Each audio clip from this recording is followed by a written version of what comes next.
Assalamualaikum warahmatullahi wabarakatuh.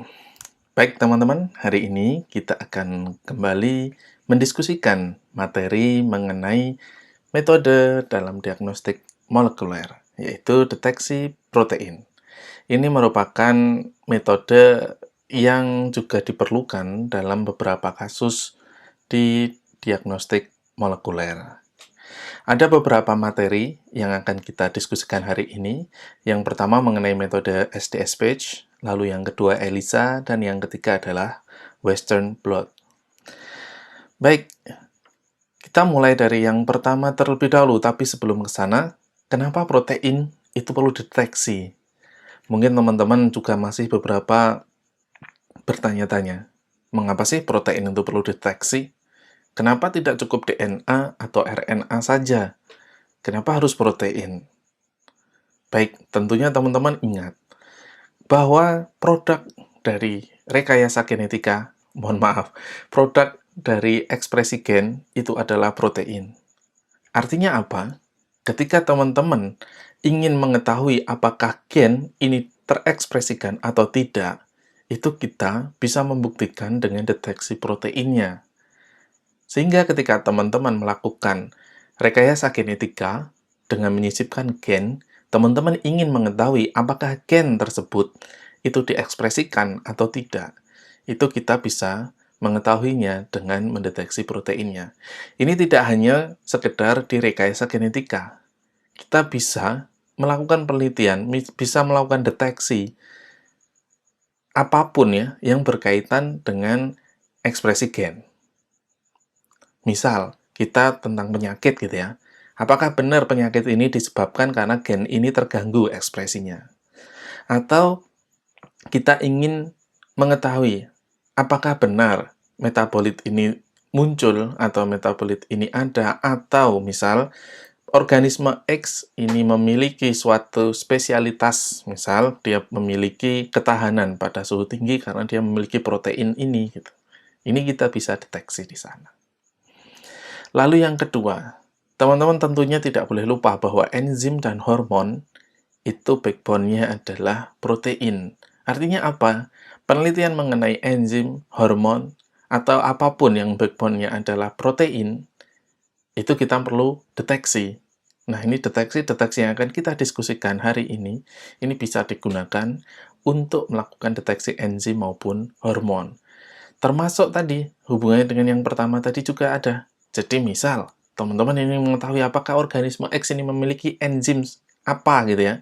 Ingin mengetahui apakah organisme X ini memiliki suatu enzim sehingga dia memiliki kemampuan tertentu, atau hormon ini ekspresinya seberapa, atau hormonnya ini volumenya seberapa, atau kuantitasnya seberapa, ini bisa dilakukan dengan deteksi protein. Oke. Lalu yang selanjutnya adalah determinan atau pembeda antar patogen, itu salah satunya yang paling besar adalah protein. Misal, teman-teman mengingat kembali materi mengenai bakteri ya, di dinding sel bakteri itu tertanam berbagai macam protein, di mana protein-protein tersebut beberapa merupakan protein yang berperan dalam bereaksi dengan sistem imun ya, sistem imun dari misal manusia seperti itu. Nah, dengan mempelajari protein-protein tersebut, kita bisa mengetahui, misal yang paling mudah dibayangkan misal vaksin gitu ya, ketika kita memang vaksinnya berbasis protein tersebut. Atau yang selanjutnya kita ingin mengembangkan antibodi, termasuk kita ketika belajar atau ketika kita membayangkan rapid test antibodi atau antigen gitu ya, ini ada kaitannya dengan deteksi protein ini. Oke, jadi ini beberapa hal kenapa protein ini menjadi menarik untuk dideteksi. Baik, untuk yang pertama, kita merefresh kembali ingatan kita mengenai SDS-Page. SDS apa? SDS itu adalah salah satu jenis deterjen. Memang ini bukan deterjen untuk mencuci ya. Ini deterjen yang digunakan untuk praktikum atau untuk penelitian di laboratorium. Jadi SDS ini adalah sodium dodesil sulfat. Ini singkatan ya. SDS. Nah, teman-teman perlu mengingat kembali bahwa protein ini strukturnya itu adalah 3 dimensi. Dia strukturnya yang ada di dalam tubuh kita umumnya dia tidak hanya sekedar linear, dia 3 dimensi. Sehingga 3 dimensi teman-teman membayangkan suatu karet gelang atau suatu benang lah ya, dengan karet gelang. Benang gitu, dia terikat kuat, ada yang dia spiral, ada yang dia putar-putar gitu ya. Dan itu nyampur dari satu, berbagai macam warna gitu. Sehingga ketika untuk deteksi, untuk membedakan satu dengan yang lain, ketika bentuknya masih seperti ini, masih 3 dimensi seperti ini, kita akan kesulitan untuk membedakan. Nah, SDS ini, dia dicampurkan ke dalam protein. Tujuannya apa? Nah, tentunya teman-teman dulu pernah kita diskusikan bahwa SDS ini adalah deterjen ya, dan dia memiliki sisi hidrofobik, hidrofilik, dan dia juga bisa memberikan muatan kepada protein. Nah,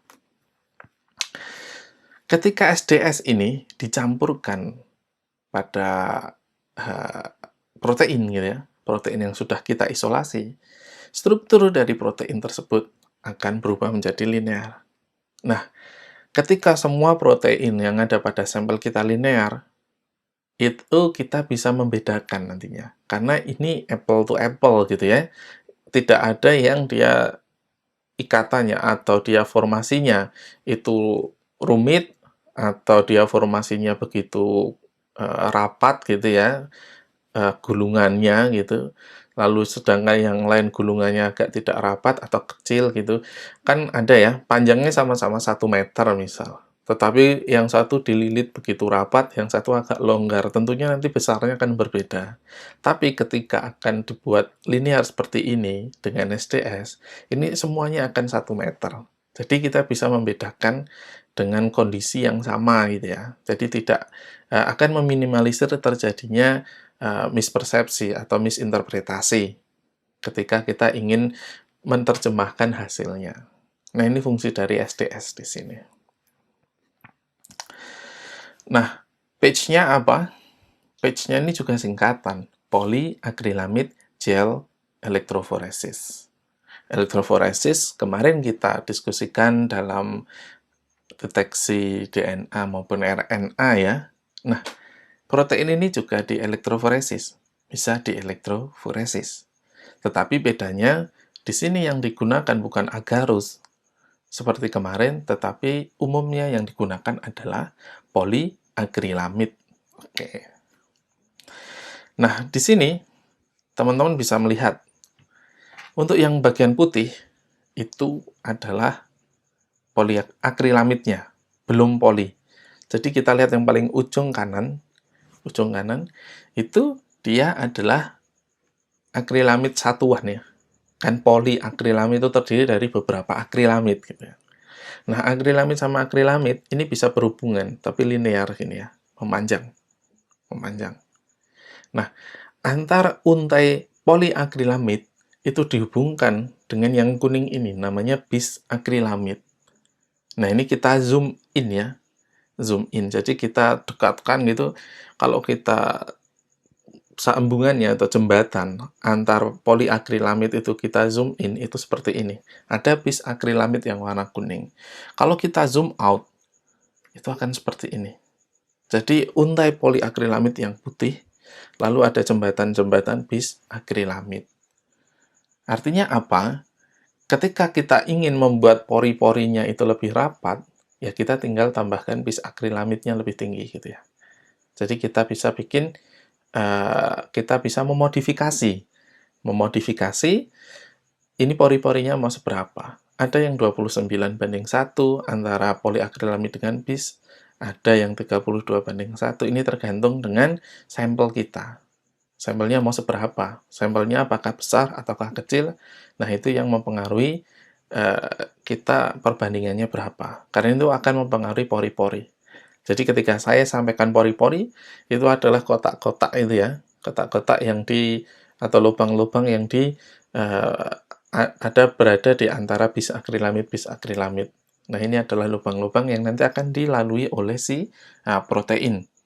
Jadi nanti protein akan melalui lubang-lubang ini, pori-pori ini gitu ya, kita lebih tepatnya pori-pori, protein yang besar dia akan tertahan di atas. Karena ini nanti posisinya adalah vertikal SDS page ini. Beda dengan agarus ya, yang dia adalah horizontal. Nah, ini adalah alatnya yang digunakan. Teman-teman bisa perhatikan ada tulisan glass plate itu ya, glass plate. Nah, di situ menunjukkan bahwa ini tuh ada dua plate, ada dua kaca gitu ya, yang hampir dirapatkan gini ya. Jadi memang ini nanti agarnya tipis. Jadi ada celahnya tapi sempit gitu ya. Nanti agarnya, bahan agarnya, itu nanti dimasukkan ke dalam celah-celahnya tadi itu. Ini tipis, agarnya tipis. Nah, agar tadi dibuat dari akrilamid tadi. Ada akrilamid. Nanti buffernya kita menggunakan SDS. Seperti itu. Nah, kita lihat di situ ada well atau ada sumuran-sumuran seperti agarus ya.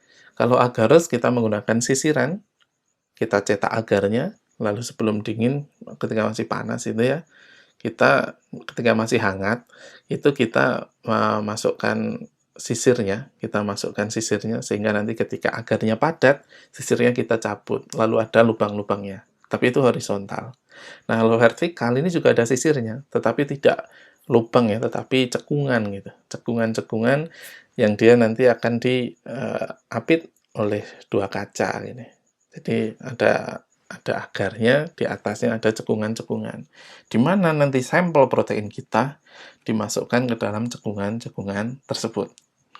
Nah, kalau kita perhatikan lagi yang paling kanan, itu terlihat ada tulisan stacking gel dan resolving gel atau ada running gel, beberapa orang menyebutkan. Untuk stacking gel, ini dia pori-porinya lebih lebar. Ini lebih lebar dibandingkan resolving gel atau running gel ya. Jadi untuk stacking gel, itu dia pori-porinya lebih lebar. Fungsinya apa? Jadi ketika kita ngeload atau kita memasukkan protein ke dalam sumuran-sumuran tadi, protein akan turun dulu. Proteinnya akan turun dan dia akan berhenti tepat di atas dari running gel atau resolving gel. Dia akan berhenti di sana. Di sini fungsinya adalah nanti agar protein ini runningnya nanti akan bersama-sama. Kalau kita mulai dari atas menunggu protein, misal sampelnya 5 atau 10 gitu ya. Protein yang pertama kita masukkan, nanti di protein 10 kita masukkan, yang pertama tadi udah turun duluan. Tetapi dengan metode ini kita bisa running atau melakukan elektroforesisnya itu secara bersamaan. Di sini karena namanya sama-sama elektroforesis, kita menggunakan metode yang sama dengan elektroforesis atau prinsip utama yang sama dengan elektroforesis agarus ya. Jadi kita memerlukan arus listrik. Nah, kenapa tadi dibuat proteinnya itu bermuatan negatif? Tadi SDS itu membuat protein bermuatan negatif ya, selain dia strukturnya dibuat linear gitu. Nah, karena elektroforesis itu prinsipnya dia mengalirkan dari kutub negatif ke kutub positif ya. Jadi dia turun itu ke kutub positif. Sehingga itu akan membantu pemisahan dari protein-protein itu dengan lebih baik. Nah, bayangannya seperti ini ya. Yang paling kanan itu dia adalah alatnya gitu ya. Dia ada micropipet dimasukkan seperti itu. Jadi sampel protein dimasukkan. Ketika dia masuk di stacking gel, itu seperti gambar yang tengah ya. Gambar yang tengah, itu dia akan berkumpul di atas dulu. Ketika mesinnya dinyalakan, lalu ada aliran dari kutub negatif ke kutub positif, protein akan mulai bergerak ke bawah. Nah, ini harus bersamaan agar kita tidak terjadi misinterpretasi ya. Kita tidak terjadi kesalahan pembacaan hasil. Karena nanti kalau yang beberapa sampel turun duluan, yang lain belakangan, ini tidak valid nanti datanya. Nah, agarnya itu tipis seperti ini. Agarnya tipis seperti ini. agarnya sangat tipis. Ada cekungan-cekungan di dalamnya. Nah, ini pewarnanya, kalau di agarus, itu biasanya kita perlu UV ya, di bawah UV. Tetapi untuk SDS ini kita pewarnanya Comasi Blue, ini berwarna biru. Jadi kita bisa langsung lihat warnanya biru untuk band-band yang terlihat. Nah, ketika kita isolasi protein, tentunya semua protein terisolasi ya. Makanya di sini terlihat banyak sekali band yang terbentuk. Ada kontrol positifnya, kemungkinan nomor 2 dan 3 ini, kolom 2 dan 3 ini adalah kontrol positif. Sehingga untuk mengetahui ada atau tidak protein yang akan kita menjadi target ya. Protein target yang akan kita deteksi. Kolom nomor 1 sama 8 ini kemungkinan adalah marker. Jadi ini juga ada markernya. Nanti untuk satuannya adalah kilodalton biasanya, atau dalton. Seperti itu. Itu adalah SDS page. Lalu yang kedua adalah ELISA. ELISA ini juga singkatan Enzyme atau Enzyme Link Immunosorbent Assay. Jadi untuk enzim, ya ini enzim ya, link. Jadi dia nanti akan diikatkan, dia akan terikat pada sesuatu. Immunosorbent. Sorbent itu sesuatu yang dia bisa mengkolek, dia bisa menarik molekul yang lain gitu ya. Di sini immunosorbent, berarti nanti ada sistem imun di mana ketika kita spesifikkan, ini kalau tidak antigen, ya antibody. Kalau tidak antigen, antibody. Jadi, sorben tadi kan sesuatu yang dia bisa menarik gitu ya, menarik molekul yang lain. Antibody dia bisa berpasangan spesifik dengan antigennya, atau sebaliknya antigen bisa berpasangan spesifik dengan antibodinya. Nah, di sini yang digunakan umumnya itu adalah plate seperti ini ya, walaupun kita sekarang sudah ada banyak kit, tapi umumnya menggunakan plate seperti ini, di mana well plate biasanya 96 well plate gitu ya. Plate-plate ini lubang-lubangnya di dalamnya jumlahnya ada 96 dan itu sudah di-coat, sudah ada lapisannya, sudah diberi mantel gitu ya. Sudah ada lapisan permukaannya berupa ada yang polistiren biasanya. Di mana polistiren ini dia bisa mengikat atau membuat protein apapun itu nempel. Bisa nempel pada permukaan dari si microplate ini. Nah, ada beberapa macam ELISA. Jadi kalau di gambar ini, tangan memasukkan microplate ke dalam ELISA reader. Karena ini nanti yang akan dideteksi adalah absorbansi ya. Karena nanti ELISA ini di hasil akhirnya adalah ada timbul warna. Timbul warna. Nah, warna ini kita kepekatannya itu bisa dibaca dengan ELISA reader. Di mana ELISA reader ini dia prinsipnya adalah spektrofotometer, absorbansi nanti. Nah, ada 4 model ELISA yang umumnya digunakan. Yang pertama, direct ELISA. Nah, ini di atasnya tulisan direct ini saya zoom in satu sumuran ya, satu sumuran. Tadi kalau di plate itu ada 96, ini satu aja. Saya zoom in. Ini nanti antibody dan antigennya juga saya zoom in mungkin ribuan atau jutaan kali gitu ya. Jadi ini adalah well plate-nya. Untuk direct ELISA, ini kita masukkan antigen. Nah, antigen kita masukkan pertama kali, lalu kita cuci ya. Jadi antigen itu yang kena permukaan, dia akan nempel ketika dilakukan pencucian. Itu yang tidak nempel akan terbuang, nanti baru diblok. Jadi bagian yang tidak ditempeli nanti dia diblok umumnya menggunakan skim milk. Skim milk, susu skim, itu kan protein juga. Jadi nanti sela-sela antara antigen yang dia tidak diisi oleh antigen tadi, sela-selanya gitu ya, itu akan diisi oleh skim milk, nanti dicuci lagi. Jadi plate itu isinya cuma skim milk dan antigen. Nah, lalu dimasukkan antibody. Nah, di sini di bagian atas antibody itu ada kuning-kuning, itu untuk ilustrasi, itu adalah enzimnya. Itu adalah enzimnya. Jadi antibodinya dia dicanteli ya, link, dia diikat. Jadi enzimnya itu terikat pada antibody. enzimnya dia terikat pada antibodi. Nanti di akhir kita tambahkan substrat. Di mana enzim dengan substrat ini ketika bereaksi akan menimbulkan pendarahan warna. Ketika antigennya banyak, maka bukan pendarahan ya, ada warna yang timbul gitu. Jadi ketika antigennya banyak, tentunya warna yang timbul itu juga akan lebih pekat. Lalu yang kedua adalah indirect ELISA. Ini masih sama. Masukkan antigen yang pertama, di blocking, dicuci, di blocking, cuci lagi. Lalu ini bedanya dengan yang pertama tadi, namanya aja indirect ya, tidak langsung. Ini perlu perantara antibodi yang pertama atau first antibody. Perlu perantara antibodi pertama atau first antibody. Baru yang kedua, dia menggunakan antibodi yang dilabeli dengan enzim. Baru diberikan substrat. Nah, di sini kalau dibandingkan memang lebih cepat yang pertama, tetapi dari segi spesifitas, ini yang kedua lebih unggul. Seperti itu. Lalu yang ketiga ada sandwich. Teman-teman mungkin bisa membayangkannya hamburger gitu ya. Ada roti, lalu ada daging, ada rotinya lagi.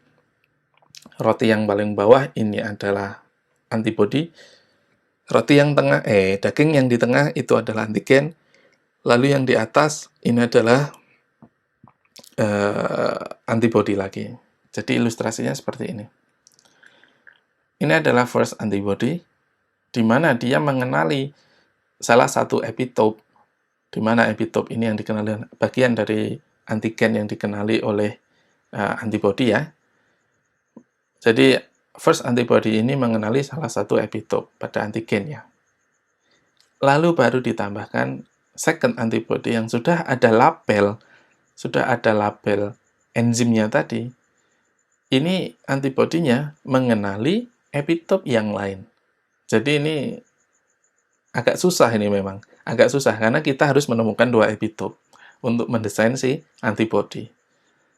Oke, ini kita harus kita harus mengetahui dua epitope. Ini memerlukan effort yang lebih tinggi dibandingkan untuk yang dua tadi. Tetapi memang di sini dia jauh lebih spesifik lagi. Karena epitope-epitope itu yang punya ya cuma si antigen ini. Lalu yang selanjutnya ada kompetitif. Nah, ini kompetitif, teman-teman bayangkan kompetisi. Berarti nanti ada persaingan di sini. Nah, apa sih yang disaingkan? Kenapa ELISA ini juga ada persaingan di sini? Oke. Nah, kita lihat antibody. Di sini antigen di sini, mohon maaf. Antigen di sini ada dua ya, yang berwarna abu-abu dan dia berwarna hijau. Oke. Nah, antigen yang di sini nanti ada dua konteks ya. Di sini kita ingin mengetahui jumlah antigen. Sekali lagi di sini kita ingin mengetahui jumlah antigen, oke ya. Nah, kita sudah memiliki suatu plate yang dimana di dalamnya sudah ada antigen referensi. Sudah ada reference antigennya. Jadi sudah kita ketahui ini berapa antigennya. Nah, kita ingin mengetahui suatu sampel kita, ini antigennya ada berapa. Misal bakteri lah atau virus ada berapa. Oke ya. Nah, kita masukkan ke sana. Kita masukkan ke plate tadi yang sudah ada antigennya. Nah, kita tambahkan antibodi yang dia sudah dilabeli dengan enzim tadi. Baru kita tambahkan substrat. Di sini kita bisa mengetahui untuk kontrol yang tidak kita tambahkan antigen dari luar, yang benar-benar hanya dari plate saja, itu berapa, pendarahannya seberapa, kita tahu kepekatan dari absorbansinya seberapa gitu ya. Nah, kita nanti tinggal kurangkan kalau yang ditambahkan dengan antigen sampel berapa. Kita bisa bandingkan. Oh, berarti di sini jumlah antigennya berapa, gitu kita bisa mengetahui. Jadi kita bandingkan yang tidak ditambah dengan antigen dari luar berapa, lalu yang ditambah dengan antigen dari luar berapa. Karena kan tentunya nanti pendarahannya akan lebih kuat, pendarahan lagi. Kepekatan warnanya, dia akan jauh lebih pekat yang dia tidak ada antigen dari luar. Oke ya, karena tadi yang nempel di plate adalah antigen reference. Seperti itu. Ini bisa kita balik. kita bisa masukkan antibodinya terlebih dahulu, nanti antigennya yang diberi label. Nah, ini ada dua konteks tadi. Kita ingin mengetahui kuantitas dari antigen, atau kita ingin mengetahui kuantitas dari antibodi. Ini ada dua konteks tadi. Oke. Nah, untuk enzim dan substrat yang sering digunakan, yang umumnya digunakan ada dua. Ini tidak hanya dua, tetapi dua ini dia lebih fleksibel ya, lebih mudah didapatkan. Yang pertama alkalin fosfatase atau ALP, beberapa menyebutkan ALP, di mana ini enzimnya, sedangkan substratnya dia adalah PNPP atau P-nitrovinyl fosfat. Yang kedua adalah HRP atau horseradish peroxidase. Ini dia substratnya adalah TMP atau tetramethyl benzidine. Jadi ada dua pasangan enzim dan substrat ini yang sering digunakan dalam ELISA. Baik, lalu yang ketiga adalah Western blot. Nah, ketika tadi teman-teman sudah mempelajari SDS page, ini sambungannya. Kalau SDS page tadi, kita setelah elektroforesis, kita bisa cek dari ladder maupun dari kontrol positif ya. Kontrol positif. Kita samakan, ada tidak di sana. Nah, Western blot ini untuk memastikan ini apakah benar dengan panjang sekian itu, ini benar-benar protein kita. Nah, ini prinsipnya hampir sama dengan ELISA. Kita gunakan antibodi, di mana antibodi ini tentunya spesifik khusus untuk antigen tertentu. Protein target kita, ini kita jadikan antigen. Tetapi, reaksi antigen dengan antibodi atau protein target kita dengan antibodi kita yang kita sediakan, itu tidak bisa berlangsung di gel poliakrilamid. Nah, ini harus protein yang ada di gel poliakrilamid harus kita transfer terlebih dahulu ke membran nitroselulose. Biasanya menggunakan membran nitroselulose. Ini berupa kertas gitu ya. Jadi formasinya seperti yang paling kanan gitu ya. Paling bawah ada blotting paper, lalu ada membran nitroselulose, lalu atasnya baru ada poliakrilamid hasil SDS page, atasnya lagi ada blotting paper. Nanti kita press. Nah, ketika dipres ini, protein dia akan tertransfer ke membran nitroselulose. Nah, di sini semua protein itu akan terjebak di membran nitroselulose. Seperti itu ya. Jadi nanti selembar kertas seukuran gel poliakrilamid tadi, itu kalau kita cuma sekedar lihat seperti ini mungkin tidak akan kelihatan, tetapi sebenarnya di situ sudah tertransfer protein gitu. Nah, baru kertas ini biasanya kalau paling mudah kita menggunakan plastik klip yang biasanya untuk wadah kacang telur itu ya, kacang bawang yang kecil-kecil kalau lebaran itu. Kalau lebaran sih toples ya. Nah, dikasih plastik klip gitu. Jadi kertas nitroselulose tadi masukkan ke plastik klip yang sesuai tentunya ya, nggak ditekuk-tekuk terus seperti kacang bawang, itu enggak. Jadi kita beli yang agak besar, masukkan, kita tambahkan hampir seperti ELISA tadi. Kita tambahkan antibody, second antibody, substrat. Nah, ketika di membran nitroselulose itu biasanya belum kelihatan ini nanti yang ditempeli antibodi yang mana.